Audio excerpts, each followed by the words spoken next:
मीराबाई अपने पूर्व जन्म में एक माधवी नाम की दासी, माधवी नाम की एक सखी है।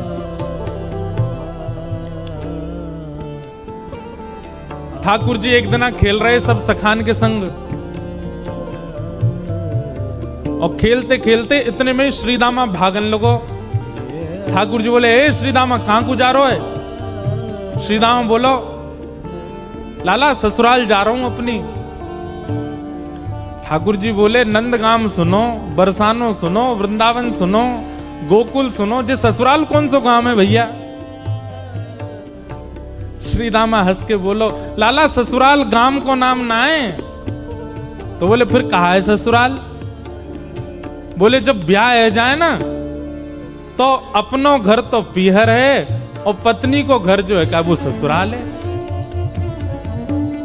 ठाकुर जी बोले, जे पत्नी कौन होवे? बोले, लाला जैसे नंद बाबा की तेरी मैया यशोदा पत्नी है,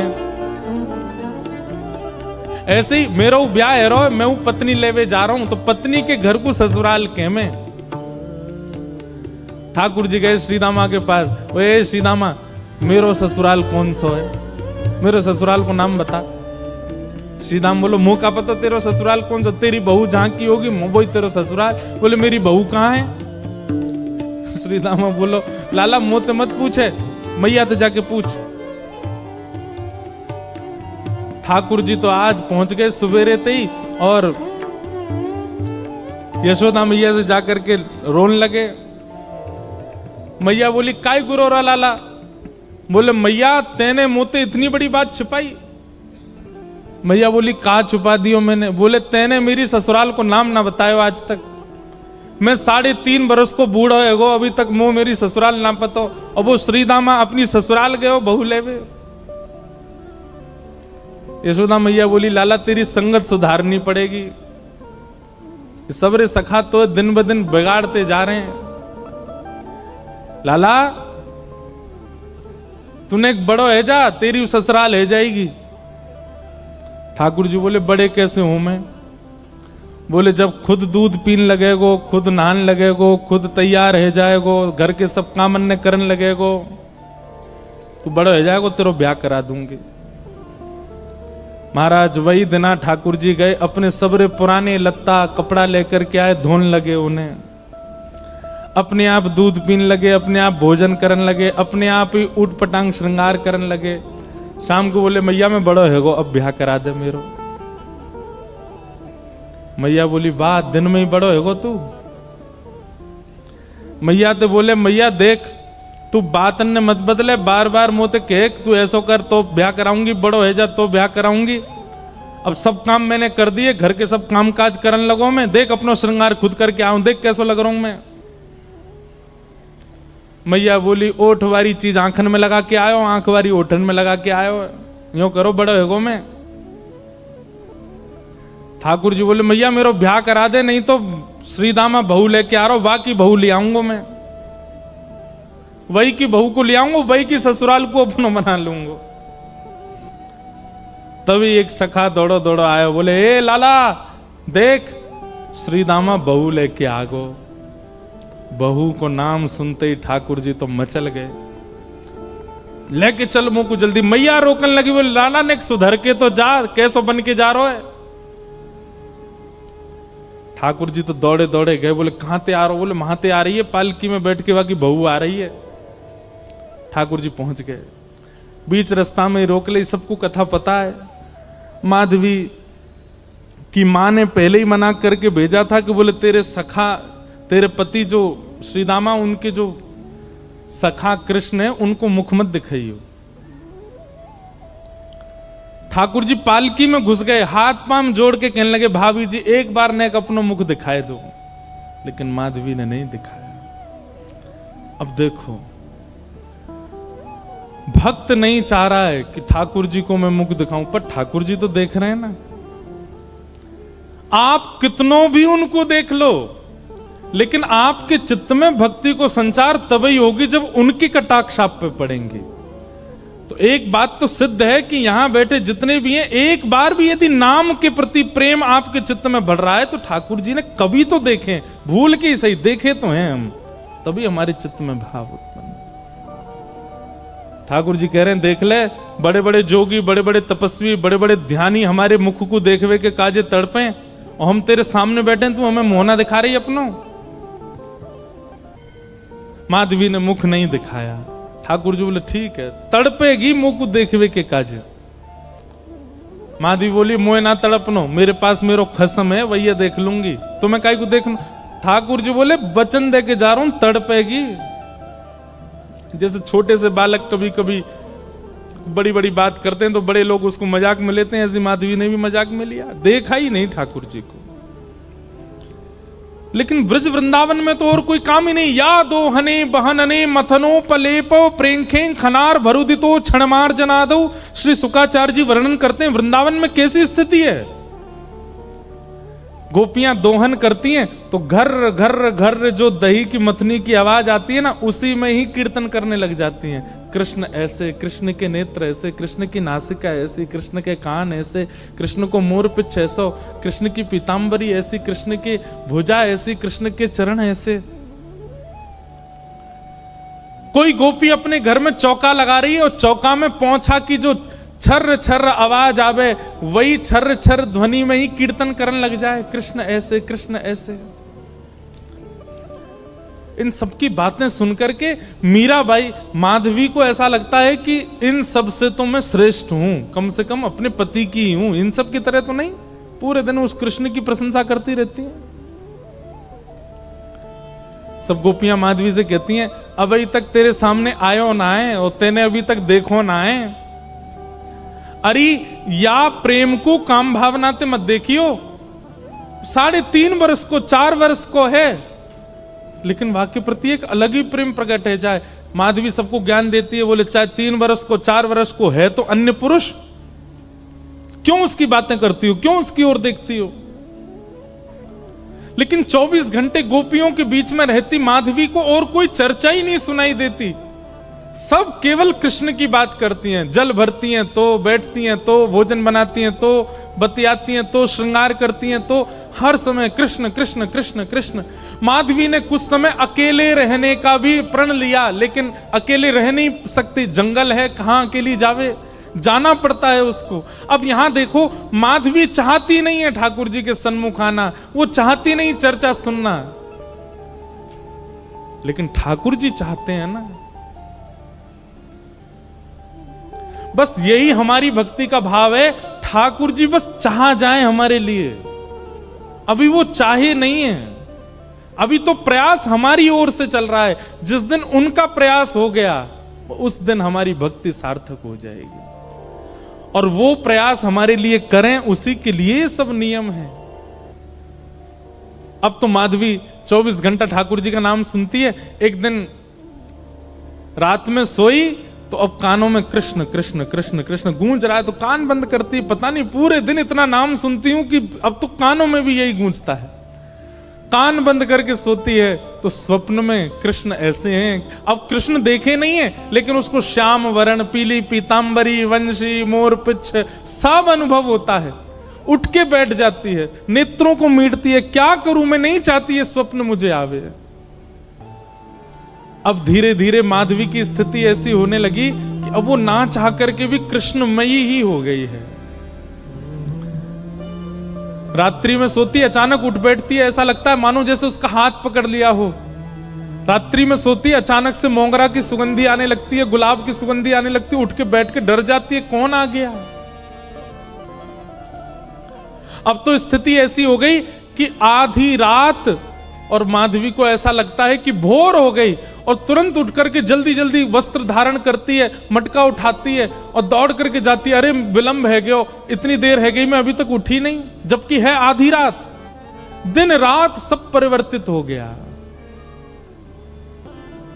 पहुंच गई यमुना तट, और यमुना तट जाकर के देखा एक भी गोपी नहीं है। तो माधवी को लगा कि मैं विलंब से आई हूं, सब शायद जल भर के चली गई हैं। जल भर के रोज जाती है माधवी, लेकिन आज पता नहीं उस पात्र में इतना भार कहां से आ गया कि स्वयं ही नहीं उठा पा रही है। इधर उधर देखने लगी, याचना करने लगी, कोई तो आवे, कोई तो उठा दे। आधी रात